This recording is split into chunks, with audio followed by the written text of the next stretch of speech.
능동성 얘기를 좀 해보자면 이 131페이지 능동성, 수동성 이게 저는 이 책의 핵심이라고 생각을 하거든요.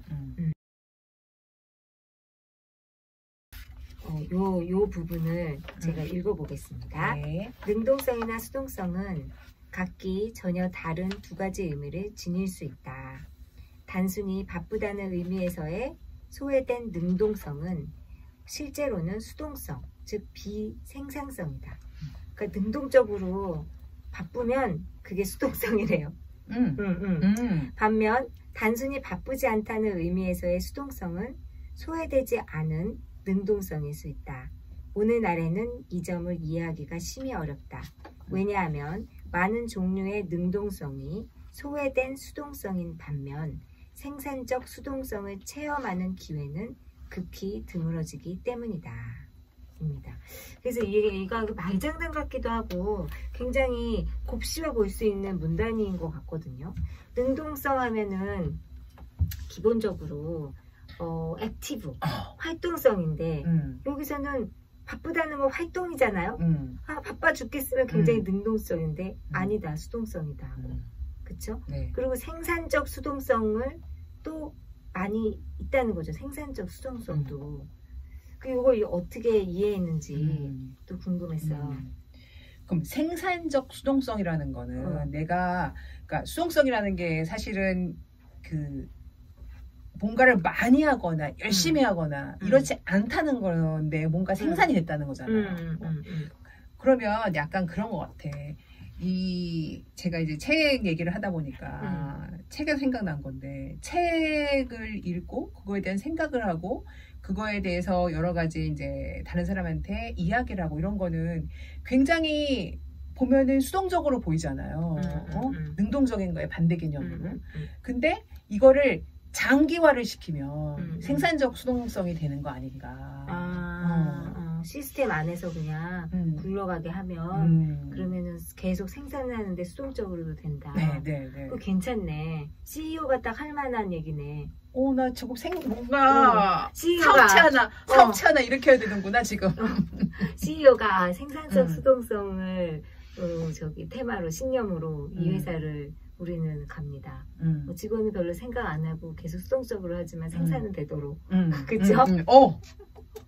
제대로 이해하셨네요. 제대로 제가 이해했어요. 얘기한 게 그런 네네. 거예요. 네네. 제가 약간 요즘 뭔가 사업을 하나 해야 되나 이런 생각을 하고 있었는데 요즘 이제 그 플랫폼이 인기잖아요. 그럼 플랫폼화를 제대로만 시키면 제가 이제 게으른데 게으른 사람도 뭔가 사업을 할 수 있지 않을까? 그럼요, 할 수 있죠. 이런 생각을 했는데 조금 시간이 걸릴 것 같아요. 왜냐면 수동적이니까. 수동적인 사람들이 생산성으로 가려면 시간은 좀 걸려요. 근데 저는 이제 능동성에 이제 중요한 게 인디펜던트거든요.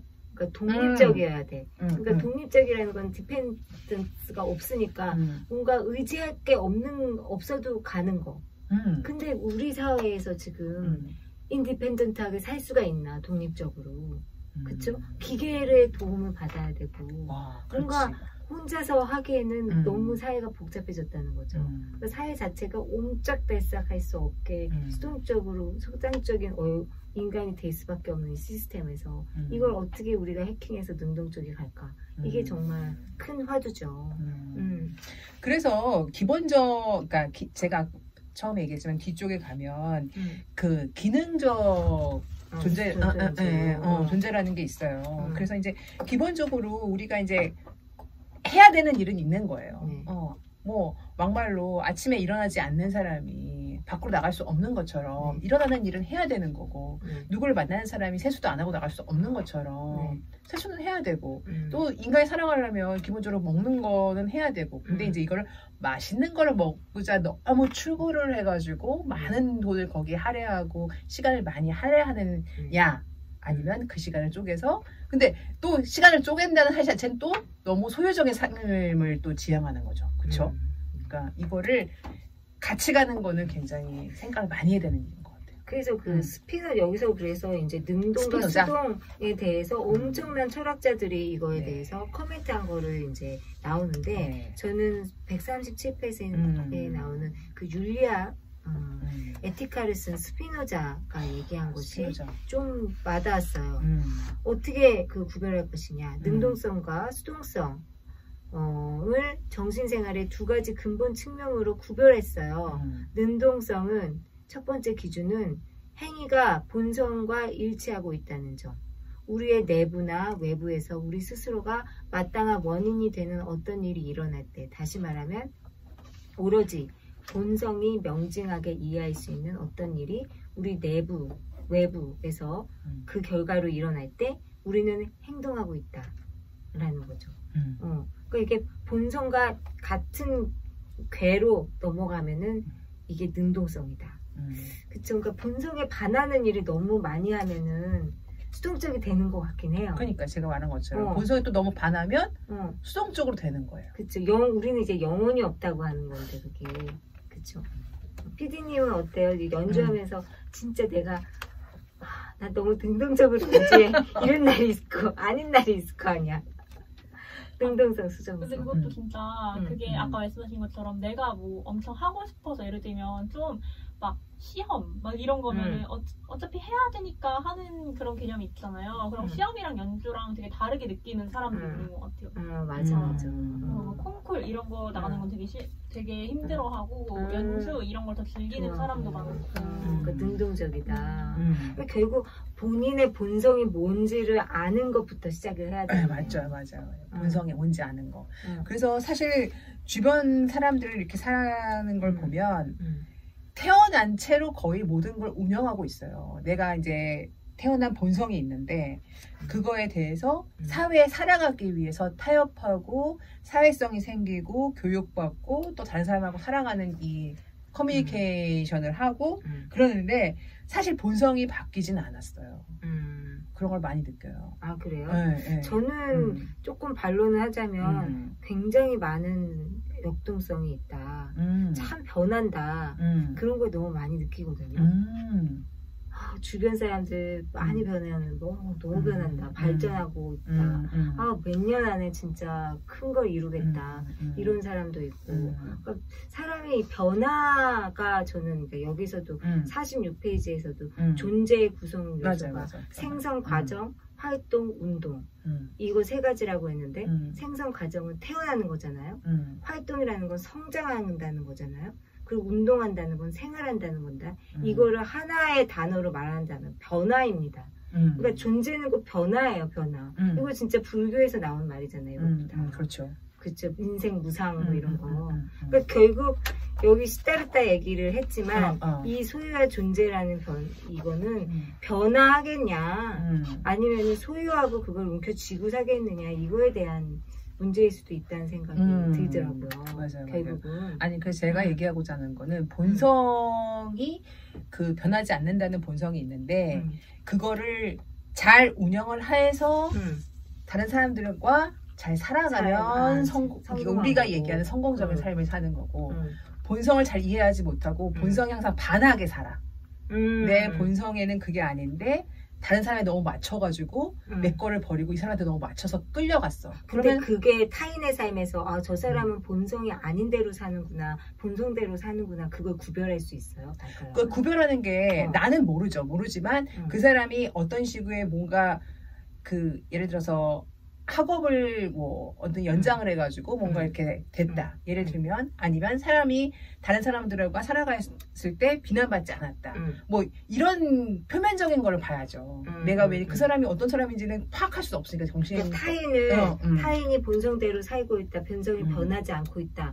그거를 분간한다는 게 힘들죠. 힘들죠. 그러니까, 아니 근데 아까 변하지 않는다고 해서 발가락은 나는 정말 변한다고 생각하거든요. 사람들이. 그러니까 저는 이제 표면만 보는 거고 발가락은 변하지 않는 그 무언가 지점을 보는 건데 저는 그 지점을 볼 수가 없기 때문에 사람의 변화하는 점을 많이 보는 것 같고 발가락은 사람이 변하지 않는다는 그 지점을 많이 보는 것 같아요. 그러니까 대다수의 사람을 다 평가를 해가다가 데이터를 추출하겠다는 게 아니고 몇몇 사람이 사는 걸 보니까 그 다른 사람들과 잘 사는 사람들 그리고 어떤 사회적으로 성공한 사람들 이런 사람들은 자기의 본성을 잘 이해하고 타협해서 나아간 사람이고 앞으로 어떻게 보면 제가 그것만 그 표면적인 것만으로 그 사람 판단할 수는 없지만 지금 나타나 있는 상황을 보아하니 이 사람은 자기에 있는 본성을 어긋나게 거스르고 그거를 버리고 다른 사람한테 너무 맞추려고 하다가 지금 조금 힘들구나 이런 걸 봤다는 거죠. 그런 유추할 수 있다. 그 정도를 유추한다는 거지. 제가 그 사람들을 다 파악할 수는 없어요. 타인은 모른다에서 출발하는 네. 거죠. 왜냐하면 이렇게 10년 살고 또 바뀌고 20년 살고 또 바뀌고 사람이 지금 꾸미가 말한 것처럼 바뀌잖아요. 그래서 저는 제가 좀 싫어하는 말 중에 사람이 변하냐 그런 말을 저는 싫어합니다. 왜냐면 사람은 변할 수 있고 생각을 통해서 변하게 태어났는데 그러니까 there is no remedy처럼 야 그 방편은 없어 이렇게 그냥 말해버림으로 인해서 발목 잡는 수동성이 여기서 말하는 그 소유하면서 안주하려고 하는 것과 괴를 같이 하기 때문에 사람은 안 변해 라는 말을 저는 싫어해요. 그리고 그런 말을 내가 그런 생각이 들 때 굉장히 경계합니다. 나 많이 힘들구나. 그래서 저 꾸미한테 아까 한마디 들어서 저는 각성했잖아요. 나이가 들었구나를 생각하지 말아야겠다, 아예. 아니, 그러니까 그 생각을 했어요. 똑같은 말을 자꾸 하는 거는 뭔가 거기에 내가 집착하고 있다는 거거든요. 그러니까 내가 그런 말을 하고 있다는 거를 꾸미가 알려줬다는 거에 대해서 친구도 역시 필요하다. 그렇죠. 자주 만나는 사람도 필요하고 누군가한테 그런 말을 해줄 수 있는 사람을 만나야 된다. 사람 만날 때. 그래서 어쨌든 서로 느끼는 거를 편하게 얘기하는 거. 하지만 타인의 삶은 정말 블랙박스다. 저는 그렇게 생각이 되는 것 같아요. 그래서 스피노자가 그런 말도 했어요. 지금 여기서 보니까. 그 스피노자가 보는 정신적 건강. 건강이 뭐냐 그럼. 누가 건강한 거냐. 올바른 삶의 발현이며 단면 정신적 질병. 본인의 본성이 요구하는 바에 부응하지 못하는 삶의 징후이다. 대부분 막 어디 막 보러 가고 막 그런 것들이 뭘 물어보느냐. 내 본성이 뭐예요? 이걸 물어보는 거예요. 스피노자 말에 의하면은 이게 이제 내 본성대로 사는 게 정신 건강에 좋아. 그럼 정신적 질병은 내 본성이 아닌 거대로 사는 거잖아. 근데 정신적인 어떤 안 좋은 면이 있을 때 뭘 보러 가고 그러니까 결국은 그 질문 여러 가지 질문 중에 하나로 얘기하면 나 본성대로 잘 안 살기 때문에 이렇게 힘든데 나 본성대로 살아가려면 어떻게 해야 돼요? 이거를 남한테 물어보고 있는 거지. 그렇지. 결국은. 처음 본 사람한테 그것도. 처음 본 사람한테. 근데 또 그 사람은 막 확률상이니까 말하면 또 맞아. 있죠. 맞는 게 있지. 왜냐하면 대부분 사람들이 물어보는 게 비슷하기 때문에 몇 개 얘기하다 보면 걸려 넘어지는 거죠. 그쵸? 저는 그렇게 생각해요. 그것도 어떻게 보면은 정신과의 치료 중에 하나다. 그렇죠? 스피노자도 아마 그렇게 이해할 것 같아요. 그치. 옛날에도 그랬지만 지금도 스피노자도 점 좀 봐줄 수도 있어. 스피노자 옛날 사람들도 지금 현대 사람들을 이렇게 얘기할 수 있는 거는 비슷한 얘기를 하고 있기 때문에 그렇겠죠. 네. 그럼 우리 PD님도 할 얘기 있으면은 언제든지 치고 나오셔도 됩니다. 네. 지금 하세요. 스피노자에 대해서 해도 되고 스피노자 정신병에 대한 얘기도 괜찮고 정신병. 정신병으로 분류를 하셨어요. 실제로 이 탐욕이나 이런 거에 대해서 나는 그렇게 생각해. 뭐 이렇게. 맞습니다. 저는 좀 더 듣고 있는 게 너무 아니 피디님의 눈빛이 이제 알겠어. 근데 넘어가! 뭐 이런 식으로 눈빛이 나한테 막 보냈어. 째려오고 있어요? 네. 할 얘기가 있으면 눈이 이렇게 깜빡거리고. 그래서 145쪽에 보면 탈무드 얘기를 할까요, 그럼? 네네. 탈무드에는 이렇게 나와 있다고 해요. 아이가 세상에 태어날 때면 탄생의 순간에 아이가 알고 있는 진실을 망각하도록 한 천사가 아이의 이마를 건드린다. 그때 만약 아이가 그것을 망각하지 못하면 이후에 아이의 삶은 힘들어진다. 이걸 망각하지 않기 위해서 이제 AI를 만든다는 거죠. 그쵸. 근데 진짜 저는 가끔 그런 이거 약간 사담인데 어떤 아이가 태어나자마자 한문을 다 알고 있다고 하는 이 세상에 뭐 이런 일이 같은 프로그램을 봤거든요. 그랬을 때 저는 이 탈무드에 나오는 걸 생각했어요. 망각을 하는데 한자 부분만 망각이 안 됐어. 천사가 실수했구나. 천사가 실수했어. 그래서 이제 다 외운 거지. 그 사이에. 외운 게 아니라 원래 알고 있었던 게 안 지워진 거지. 네, 그렇습니다. 저는 이 부분을 보면서 그 생각도 했어요. 그 어렸을 때 천재라고 일컫던 애들 있잖아요. 네. 그래서 그 어떤 프로그램에서 그런 걸 또 쫓아간 얘기도 있고 어렸을 천재였던 아이에 대한 거를 그 드라마로 만들어온 그런 에피소드 같은 것도 있어요. 근데 대부분은 그런 얘기의 중점은 뭐냐? 너무 많이 알고 있어서 아이가 좀 불행해졌다. 그런 얘기를 많이 하더라고요. 그래서 내가 아니 꼭 이래야 할 필요가 있어? 그랬는데 어떤 이야기에서 하나 보니까 제가 그 이야기를 좋아하는데 그 아이는 그 불행해졌어요. 왜냐하면 자기가 너무 뛰어나고 이런 거에서 다른 사람이 다른 사람이 시기해서 이 사람이 그거로 인해서 죽었어. 하여튼 극단적으로. 그래서 얘가 이제 그걸 보고 입을 닫아버린 거예요. 왜냐하면 자기로 인해서 그렇게 됐다고 생각을 하니까. 그랬는데 얘가 이제 좋은 선생님을 만났어요. 좋은 선생님 만나서 결국에는 위대한 사람, 그러니까 좀 좋은 그 학자가 됐다. 약간 이런 이야기를 하는데 굉장히 반갑더라고요. 왜냐하면 이렇게 아이들이 어렸을 때 어떤 뛰어난 재능을 보인 애들이 그 안 좋게 했다는 거는 사회성을 얻지 못해서 그렇게 됐다는 얘기가 굉장히 많거든요. 왜냐하면 또래보다 뛰어나니까 뛰어난 그 모서리를 정으로 쳐버린 거죠. 어떤 환경에 의해서. 그러면 그 아이는 이제 상처를 받게 되는 거예요. 심리적으로. 그러면 다른 사람들하고 살기가 더 어려워지니까 이건 사회니까. 또 어렵다 이런 얘기인데 꼭 그렇게 할 필요가 있나. 그런 생각이 들더라고요. 그런 미담을 들으면 기분이 좋죠. 그럼요. 그렇죠? 근데 이제 저도 이제 146페이지에 대해서 얘기가 하고 싶은데 베풀고 나누고 희생하려는 의지라는 챕터입니다. 근데 보통 우리가 인간을 이제 평가할 때 인간은 천성적으로 게을러. 귀찮아.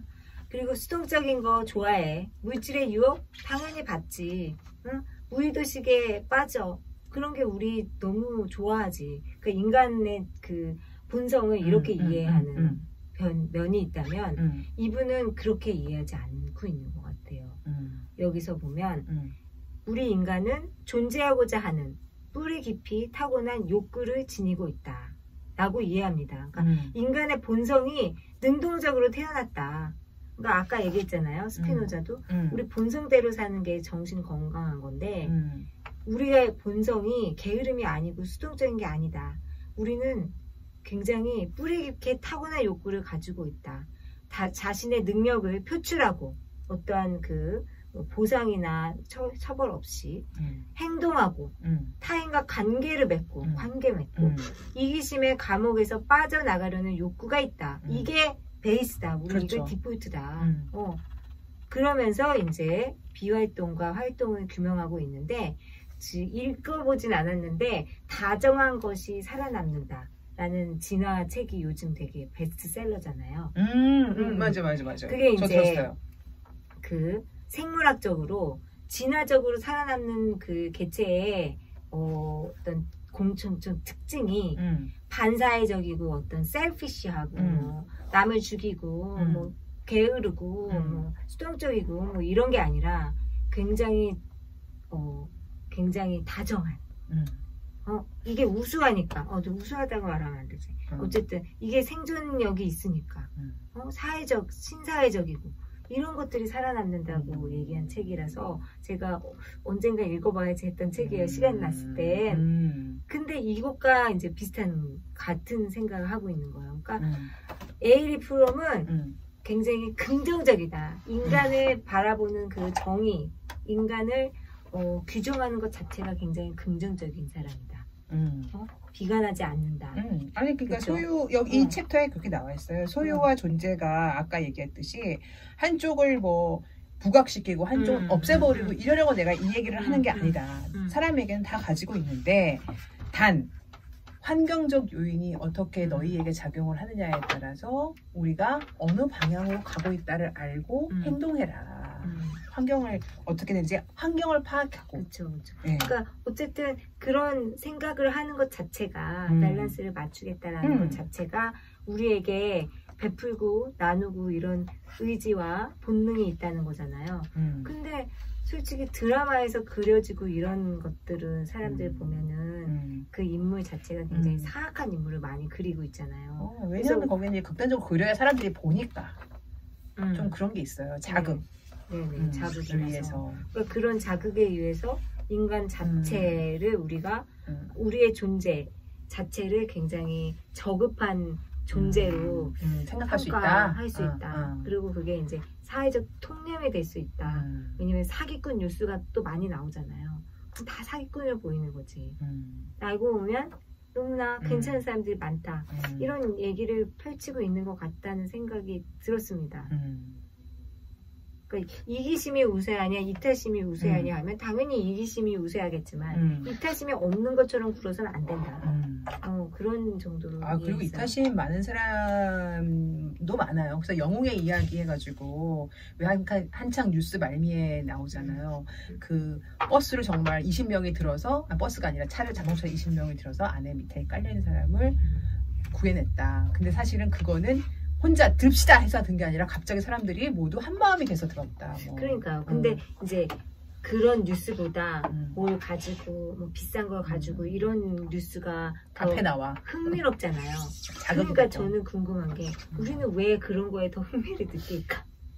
그런 거에 흥미를 느끼지 않고 미담, 누굴 도왔다, 불쌍한 사람 도와줬다 이런 뉴스에 더 흥미를 느낀다면 인류가 어떻게 변할까? 근데 우리가 그런 막 비싼 무슨 명품 이런 뉴스에 더 흥미를 느끼게 우리가 교육된 것인가? 사회의 분위기로 아니면 우리가 그렇게 세팅된 것인가? 거기에 대한 이제 생각을 해야 되겠죠. 그래서 앞으로 나아간다 그랬어요. 앞으로는 그렇게 계속 나아갈 수밖에 없다. 우리는 원시시대로 뒤로 처질 수는 없지만 나아가고 있는데 알고 우리 그처럼 명품이 무엇인지 알고 우리 사회에 둘러싸여 있는 건 무엇인지 알고 또 살라는 시간이 되었으면 좋겠습니다. 네. 모두 안녕히 계세요.